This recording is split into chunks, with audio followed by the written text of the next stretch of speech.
श्री गुरुदेव दत्त. तुम्हा सर्वांचं स्वागत असो. आज आपण पाहणार आहोत, चर्चा करणार आहोत एका विषयावर. ते म्हणजे असाध्य रोग, किडनी कॅन्सर यासारखे दुर्गम्य रोग, की जे झालं असता कळलं कीच माणूस आधी अर्धा खलास होतो ताकदीने. त्याचं मनस्वास्थ्य सगळं ढासळतं.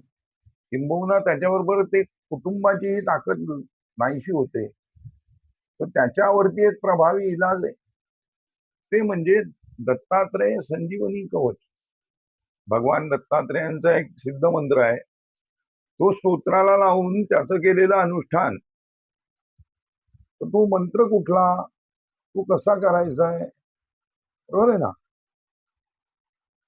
ते कुठल्या स्तोत्राला लावायचंय, ते किती वेळ म्हणायचंय, त्याचं विधान काय, हे आपण पुढे पाहूच.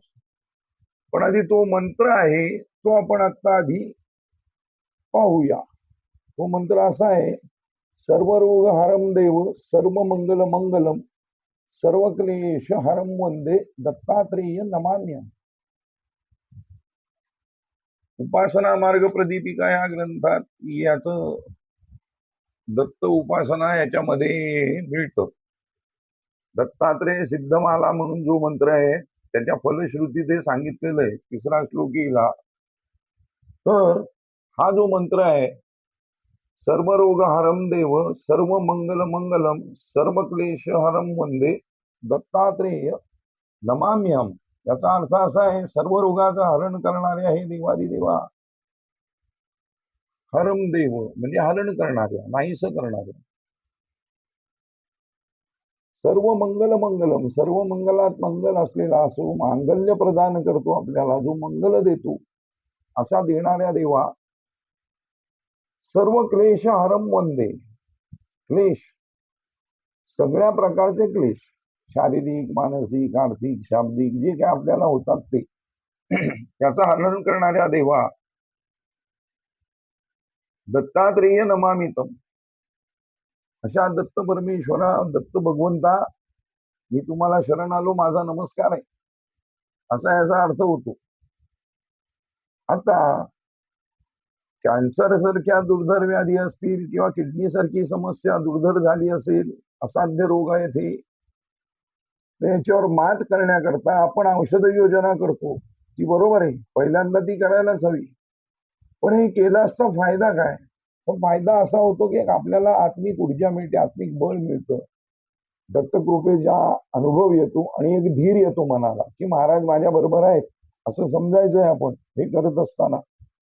त्यामुळे औषधाला झटकन गुण येतो आणि त्या व्याधीवरती तुमची पकड बसते. ती व्याधी संपूर्ण नाहीशी होऊ शकते. कारण जेव्हा विज्ञानाला अध्यात्माची जोड मिळते, मंत्रशास्त्राची जोड मिळते, तेव्हा ते 100% परिणामकारक होते. असं अनुभवांती सिद्ध झालेलं आहे. तर त्यामुळे हे मंत्र म्हणायचंय. हा मंत्र म्हणत असताना ते संपुटित करायचंय, असं मी म्हटलं मगाशी. तर संपुटित करायचं म्हणजे काय करायचं असतं? तर जे म्हणणारं आपण स्तोत्र आहोत, जे इथे स्तोत्र आपण घेणार आहोत, त्याच्या सुरुवातीला ह्या मंत्राचा जप करायचा आहे, ते स्तोत्र म्हणायचंय आणि मग परत शेवट तो मंत्र म्हणायचा आहे. असं केलं असता ते स्तोत्र संपुटित होतं. त्या स्तोत्राची ताकद, अशा केलेल्या विधानाची ताकद ही प्रचंड प्रमाणात ऊर्जा निर्माण करून कैकपट ताकद तिची वाढते, लाखोपटींनी वाढते, अधिक फलदायी होते. तर ते करायचंय.